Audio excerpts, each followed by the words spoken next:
channel. So today I'm going to be showing you guys how to make this dress. One of my subscribers sent it to me on Instagram, and it's a very simple dress. So basically I just folded 2 yards of Akara fabric. This is the fabric here, 2 yards here, and then 2 yards folded into two, right? You see the folded part here. This is the folded part. This is 2 yards of Akara. But if you notice the length, I cut some of it out already because I needed to figure out the length I need. So I already removed some here. So the length I have here is about 37 inches, and then the fold here is just the 2 yards folded into two, and then I flip it over again this way.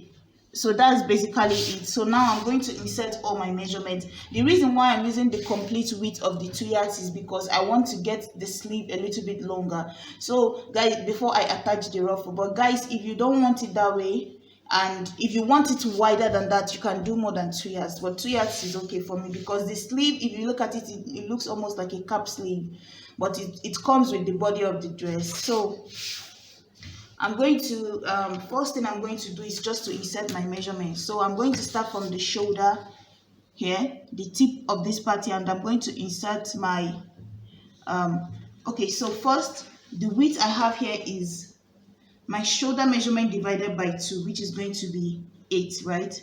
Mark that here. My shoulder measurement is 16, divided by 2 is 8. I've marked it. So the rest here is going to be my sleeve length, which is about 8.5 left. So guys, after that, I'm going to come down here and mark about 1 inch down here, and then this here, after marking that 1 inch, I'm going to come in here, mark 3 inches of neckline, right? And then connect it this way, just like that. Connect it from this point to that point, and then I'm going to go from this here. I'm going to come down and insert your armhole. So for me, that's going to be about 9 inches down here, 9 down here. Or you can just go from this point to your breast point, right? Your shoulder to your breast point. You can just use that measurement here. And then after that, you're going to insert your shoulder to your waist. And then you're going to mark your shoulder to your hip. So I marked 16.5 and 24.5. After that, now you're going to go this way and insert your measurement. So first is so guys, it will be better for you to use your bust measurement. That's your shoulder to your breast point here instead of your armhole, so that it will not be too tight at the armhole part. So for that, I might use about 10 inches down here, so somewhere here. And then I'm going to go in, and if you're more on the smaller side, then you can get away with just using the armhole, or like you don't have a big bust, so you can use this first line, but I'm going to use this second line here. So on this same line, I'm going to insert my bust measurement divided by 4. Mark that here, add 1 inch of sewing allowance. Come down to the second line, mark my waist measurement divided by 4, and then I'm going to add 1.5 here because I don't want it too tight by the waist. Guys, another thing you can do is to add ease, right? So 1 inch of seam allowance, have an inch of ease. If you don't, because if you look at the one on the picture, the cloth is not tight on her. So you can do, instead of doing just 1 inch of your seam allowance, do 1.5, right? So that's half an inch is going to be your ease, and then 1 inch is going to be your seam allowance. Come down to the hip and insert your hip measurement divided by 4, and then plus extra 1 inch or 1.5, like I said before. And now you're going to connect it together to the waist and then to the bust. Guys, if your waist is too small, if your waist is way too small than your hip and your bust, you need to add extra 1 more inch to that, right? Add 1 more inch to it. If the difference of the hip, let's say the waist now is going to go in deep like this, add extra 1 inch to it, and then add your seam allowance, right? Because you need it to be able to pass through your bust to come down, because this is a shift dress and you need it to be it doesn't have zip at the back, it just goes from your head down. So you need to be able to pass this waist. Definitely the hip coming down is going to pass through your bust, but you need that waist to also pass through that bust. So add a little bit, like 1 inch of ease, and then 1 inch of seam allowance. So I'm also going to bring down this measurement to the last line. So whatever I have here, which is about 13.5, I'm going to bring it down here. and then connected it to this point, and then I'm going to cut this out now. So guys, but before you cut it out, under this armhole, you're going to come down by this place where your armhole connects with this side line. You're going to come down 1 inch from there and just give it a curve this way, right? Just come down 1 inch and just blend in a curve like this under your armhole, because you don't want to cut into this angle here, so you have to give it a curve here so that you can sew on it. And then after that, you deal with your neckline. Mark the back neckline first. I might do 1.5 for my back neckline, or 1 inch depending on you, and then I'm going to do about 3 or 4 inches for the front neckline, and then you curve that also. I'm going to go ahead now and start cutting it out. So guys, this is it. First, I'm going to cut the back neckline, remove it, cut from the shoulder slope, remove that. That's the slant you had here, and then cut this side from this armhole down to the end and remove that. So guys, now that you've done this, you're going to separate the two so that you can cut out the neckline. But before that, another thing you're supposed to do is to open it up now that the two of them are together, and then you're going to cut the slant. It depends on you what side you want it to be. So let's say I decide to go up on this side by about 6 inches or so. You can just measure on your body where you want the shorter part to be and what the length of the longer part, right? So let's say I want this part here to go up by about 6 inches up, and mark it, and then I'm going to connect it this way straight across. So guys, this is it here. So now I'm going to cut this part out.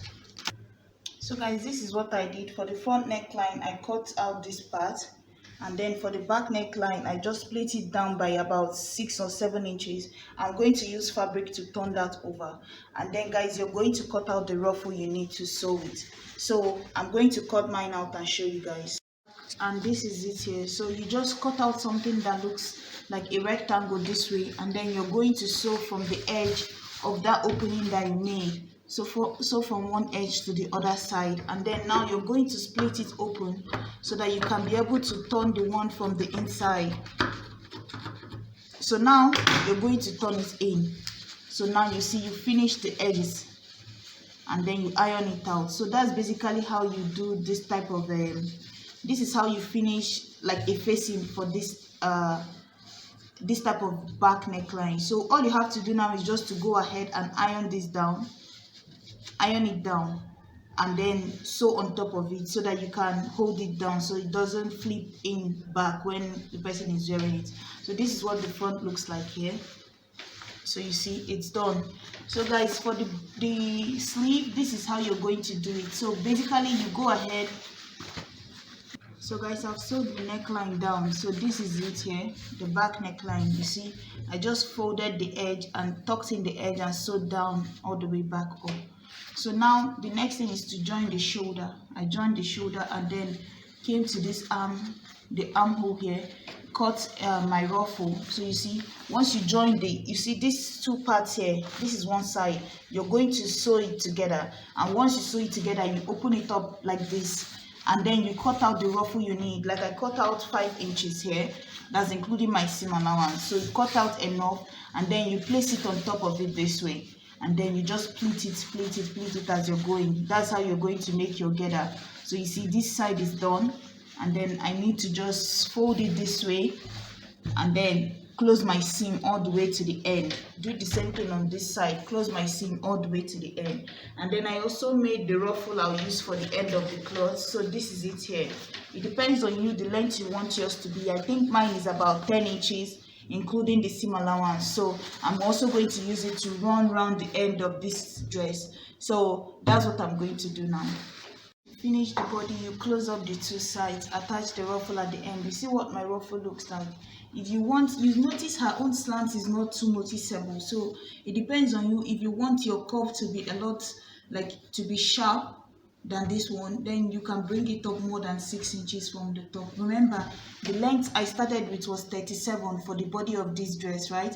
and that included my half an inch of joining the shoulder and half an inch of joining the bottom part. And then I went ahead to cut it off this way, 6 inches from the bottom. And then my ruffle is 10 inches including my seam allowance. This one here is 5 inches with length including the seam allowance. The width depends on you. You can make it ×2 or ×2.5 of whatever the opening here is. So guys, now, and you might need about 2.5 yards to make this, or almost 3 yards.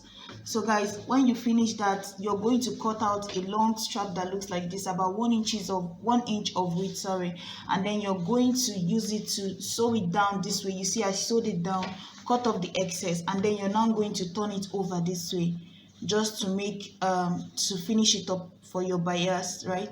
But at this beginning part, you're going to fold it in just so you can cover it up this way. Use this bias to finish up the neckline. So I'm going to do mine now. Guys, also go ahead and make a belt. If you look at her waist, she has a belt on it, so use this belt to tie on it. So I'm going to join mine so you guys can see what it looks like. So guys, I folded it, and when I finished, I just made something that looks like this, folded it into 2 this way, and then just sewed it down on one side, and then I sewed a button on the other side. So all I have to do is just to put one inside the other and close it. So guys, this is it. The button is on this side, the loop for it is on the other side. So this is a very simple tutorial, and the person sent it to me on Instagram, so I just wanted to illustrate it. This is it here. This is the end. This is the back of the dress here. It's very easy to make. It's just like a kimono, but in form of a shift dress. So you take your belt, you can tie it to the back, because this is the back. You can tie it and then to the back, or you can tie it to the front, anywhere you want. So that's basically it. I think the beauty is to make it not too tight, just a little room, like half an inch, and not too fitted on you. But if you want it fitted, that also works. So that's basically it. Thank you guys so much for watching, and please like, share, and subscribe. Bye.